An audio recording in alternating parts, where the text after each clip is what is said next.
Albert Einstein once said, everybody's a genius. But if you judge a fish by its ability to climb a tree, it will live its whole life believing that it is stupid.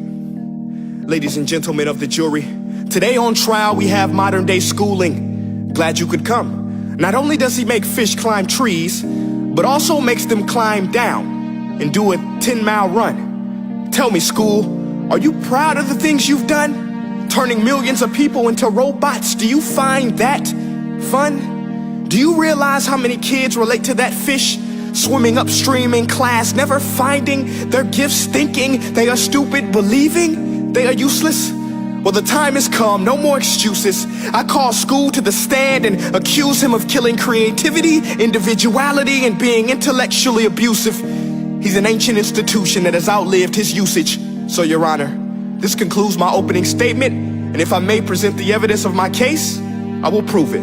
Proceed. Exhibit A. Here's a modern day phone. Recognize it? Here's a phone from 150 years ago. Big difference, right? Stay with me. Here's a car from today, and here's a car from 150 years ago.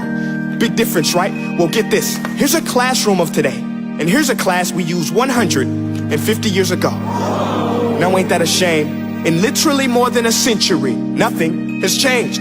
Yet you claim to prepare students for the future? But with evidence like that, I must ask, do you prepare students for the future or the past? I did a background check on you and let the record show that you were made to train people to work in factories, which explains why you put students in straight rows, nice and neat, tell them sit still, raise your hand if you want to speak, give them a short break to eat, and for 8 hours a day tell them what to think. Oh, and make them compete to get an A letter which determines product quality, hence grade A of meat. I get it. Back then, times were different. We all have a past. I myself am no Gandhi. But today, we don't need to make robot zombies. The world has progressed. And now we need people who think creatively, innovatively, critically, independently, with the ability to connect. See, every scientist will tell you that no two brains are the same. And every parent with 2 or more children will confirm that claim. So please explain why you treat students like cookie cutter frames or snapback hats, giving them this one-size-fits-all crap. Watch your language. Sorry, Your Honor, but if a doctor prescribed the exact same medicine to all of his patients, the results will be tragic. So many people would get sick, yet when it comes to school, this is exactly what happens. This educational malpractice, where one teacher stands in front of 20 kids, each one having different strengths, different needs, different gifts, different dreams, and you teach the same thing the same way? That's horrific. Ladies and gentlemen, the defendant should not be acquitted. This may be one of the worst criminal offenses ever. And let's mention the way you treat your employees. Objection. Overruled. I want to hear this. It's a shame.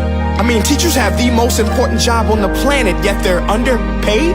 No wonder so many students are short-changed. Let's be honest, teachers should earn just as much as doctors, because a doctor can do heart surgery and save the life of a kid, but a great teacher can reach the heart of that kid and allow him to truly live.